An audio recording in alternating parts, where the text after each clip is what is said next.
Hi guys, welcome to new episodes of Blissful Day. Hopefully you're doing all fantastic. It's sun is outside, it's warm.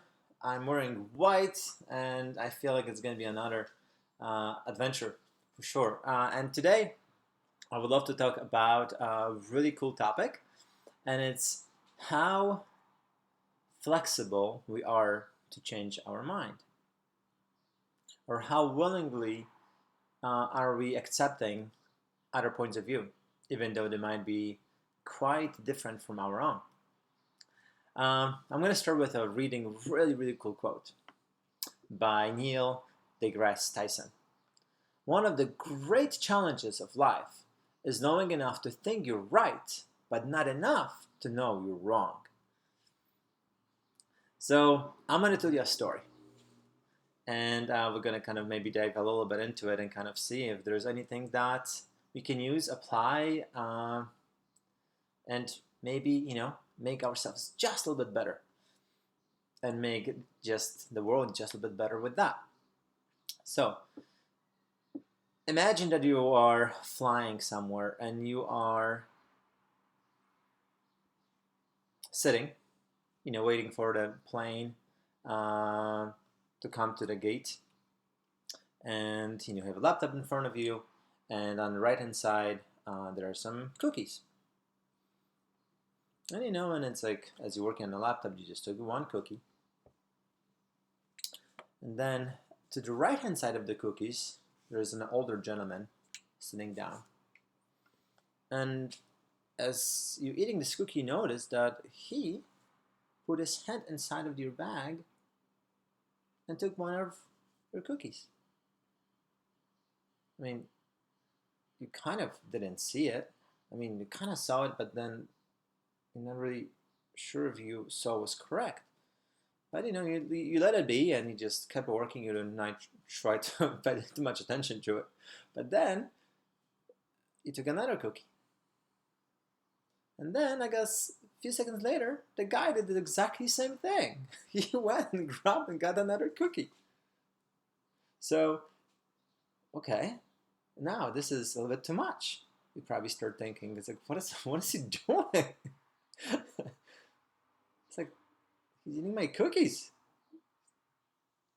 Say, okay. I was like, you kind of, now you're starting to kind of think, it's like, really, what's up with that guy?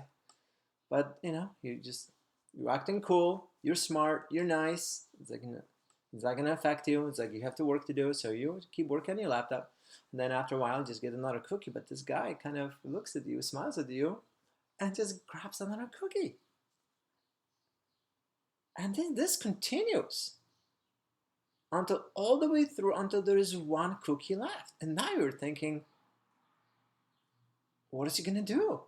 And it's like part of you are so pissed, and it takes every single bit of strength that you to just do not call him out or just confront him. It's like, why are you eating my cookies?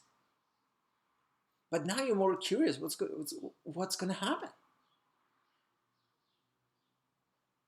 And as you were eating the cookie, and there's only one left, he starts grabbing towards the bag. He reaches for the cookie and breaks it in half. And now you're thinking, this guy has some nerves. How absurd. How rude. It's like, without even asking, nothing to just smile at me? Hoping I'll be okay with this? Luckily enough, finally the gate opened and I was cold, and I just closed my laptop, shoved my laptop underneath my armpit, and I just took off. And I'm just furious at this point. I'm just cannot stop thinking about it. And as I finally sit down on my seat and about to, I'm trying to get organized, and I need to get my headset from my purse, from my bag, you see that inside of your bag there are your cookies. And now you realize the cookies you were eating, they were not yours. So maybe you've heard the story, I think there's a few different versions kind of, flying around that basically tell the same message. And I'm always kind of curious. It's like how is it that we sometimes we think we're so right, we know something, but 3 4 months later, maybe even 2 days, 2 days later, we found another piece of information of something that it's totally can contradict our belief system and give us a new evidence to say, hey, I have not considered this, and there is another way of looking at things. I think this exercise in this story clearly, illustrates how